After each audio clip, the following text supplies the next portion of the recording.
I think it was a great gesture by Bangladesh. I think they handled it really, really well, and really fortunate that they were able to call me back. And I'm not a very good batter, so you always try and get wickets, as many wickets as you can. But for me, probably the most satisfying wicket actually was I think my fifth wicket. Not necessarily because it was 5 wickets, but I'd worked really hard on my run up to be able to bowl a fraction quicker as to what I was doing perhaps a year or two ago, and that type of delivery is what I've been working really hard towards. So it's really pleasing to see that it's got me a wicket. Oh, look, we're competitive people. Generally when you're out there and you're trying to compete and win games for your country, so it can get a little bit heated. And I think I was out by such a small fraction, and it sort of caught me off guard. But I think back in the day, I come from a bit of an old cloth, but you give the batter a warning.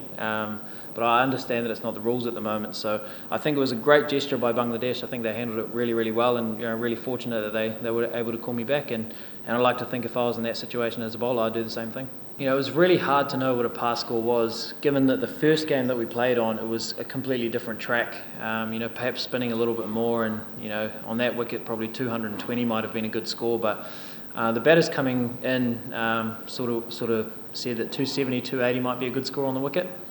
But then obviously losing a couple of wickets in that middle order, we felt 250 was sort of a target, and we fortunately got there in the end. But you never feel like it's enough, with players like Tamim Iqbal, who can come out and take the game away, as he's done against us in the past numerous times. So I guess getting him out was a really, really important part of the game. Yeah, I think so. I think if you just have to look back at some of the highlights. I think there was definitely a bit more pace in it. And I think it offered something for everyone. The seam bowlers got a bit out of it. If you applied yourself as a batter, you could get some runs, and the ball spun towards the back end of the game. So yeah, I think it was a better wicket.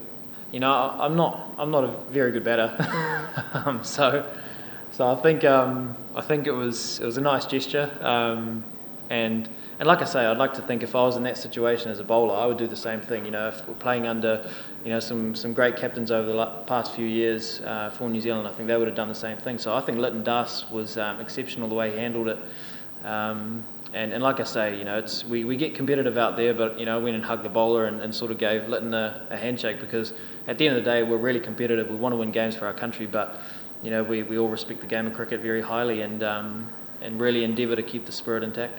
Yeah, look, as many runs as you can get out there, the better. So, definitely think, the more runs you can get is a good thing. But like I say, if I was, firstly, I'd like to think I probably wouldn't throw a man-cat out there, personally, but I understand that it is part of the game. It's part of the rules of the game now. You've seen it all over the world happen, and it's sort of come to light as like a bit of a controversial issue, but it is part of the rules, and they could have easily just let me go off and walk off. But huge credit to the sportsmanship that they showed out there today.